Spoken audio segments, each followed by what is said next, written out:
have this patient here who's 9 weeks off postpartum. Look at all this shoulder tension. It's spasming. You can see the unevenness here. Scapula is a little bit more elevated.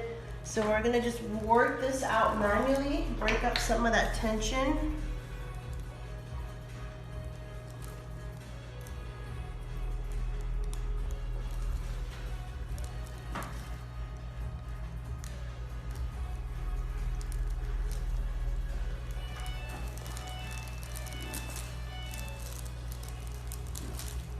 Can take a nice deep breath in and let it out. Here we go. Good.